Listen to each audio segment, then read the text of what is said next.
Well, greetings to you all. I trust it's not too hot for you down there.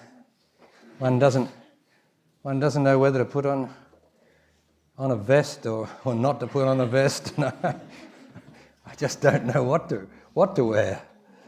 And so here I am testing the water, as it were, testing the air up here, because it gets hotter up here, I think, than down there, being above ground level there. I want to thank the people, if I may, who provided the flowers. That is Peggy and George Bohe and Harvey and Margit. And Daniel. And the back is from Daniel. One's the back's from Daniel, or Daniel's, I think. How was he, 8 now? 6 or 8, is he? 8.5. 8.5, and he was at Eindhoven running around there, and he had a great time, and everybody else seemed to have a great time who was there, and I trust I see you all there next year. Do you mind if I ask the number of people who were at Eindhoven, please? Well, there you go. Look, that must be half of us. Thank you. And the reason I say you trust, the way of the things is the way of the world is that everybody's going to travel more. I know the question of money comes up as soon as we say travel, and pounds come up and dollars, but it will be found. The money will be found, and everybody, the whole world, has got to travel more. That's because of our inventions. You see, we're slaves of our inventions. We're not just what we call people. We are slaves of what we invent. And what we've invented is an electromagnetic world, an electromagnetic world represented by the video machine, the television, the radio, the mobile phone. Everybody's got one, except me yet. And this is all electromagnetic. Now that requires a tremendous disbursement, of information, and we are governed by that as people. And so one of the effects of that is that we're going to have to travel more. The whole world is going to be like an ant heap. It's going to keep more and more and more. The interaction between the nations, the travelling here, the need to travel. The businessman will need to travel. He will really think he's got to travel. He certainly has got to travel, but not primarily for the reason that he thinks, for his business. He's got to travel because the dispersion of information, we are caught up and we have to disperse information. And so we've got to go and be there and symbolise this extraordinary transference of information represented by the internet, for instance. That's another thing. You've got to travel more, you've got to travel faster, you've got to pack more people in, you've got to get more airport crowds, you've got to get more frustrations getting to the airport, you've got to have all that because this is the information. We're electronic, we represent that. And the money will be found because money is controlled by our primary motivation, which is the need to communicate information. Now that's an external thing, the need to communicate information. And by the way, if you want to know why the population keeps increasing by 1 billion a year or something all over the world, that's also because we need more people to process the information that's coming into the world.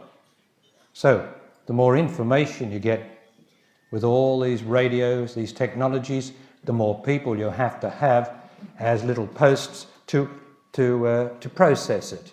So the population's going to keep increasing and increasing. Don't know what we're going to do because we're all going mad with information, so I suppose we're all going to go mad with the population, crowding. The roads of Europe. Well, it's not quite as bad yet in Australia, but we're catching up as fast as we can. So I want you to understand that I'm talking about a world that the Western world and our Western education just doesn't take into account. We are as much processors of information as our talkback radio and television and video. We are the processors because we are the viewers. Now that's the external world. So you're going to make it. The upshot is I trust you all make it to Koningshof next year because it's a lovely place. I can report that. And it's a great place to be and right in the middle of the country. I just say that because it is a great place in Holland. Now, so what I was talking about then is the external world. We are trapped in it. We are absolutely trapped in a madhouse. The external world is a madhouse. Now, I know we all joke about it, but it is literally a madhouse. And it is getting madder and madder. And we are suffering from information indigestion, and we can't handle it, let alone the bulk mail, the junk mail coming through the letterbox, let alone that. We turn on our radio. If you go into the hotels, which I do quite a bit, the guy next door's got his television on in the middle of the night, 4 a.m. It doesn't matter because he can't stand it to be alone. The taxi drivers turn on the radio as soon as you get in because they can't stand the silence. And that's going on into the children, and nobody can stand the silence. Now, when you go into a department store anywhere in the world, it seems to me, although I haven't been to Africa yet, all you got is the sound of wailing singers, of singing about love, and who would want to make love with one of the singers? That's what I want to know. And who would want to make love with the man or woman singing what they're singing, their pathetic stories about love? Pathetic. So all the wailers is whenever you go into a store, it's the wailers or the jammers, you know, the music. Wherever you go, again, you are being assailed with information so that we can't stand silence. It's terrible. Silence is terrible to us. And we are all getting hooked on it, and so are the children with the games, you know, and the computers. Now that is the lot. You can't stop it. Nobody can stop it. And we still haven't got photonic power yet. Many years ago in the Tambourine Mountain tapes, I predicted that the next power would be the photonic power. We've got electronic power now, that's from the electrons. And the next power we're going to get is photonic power.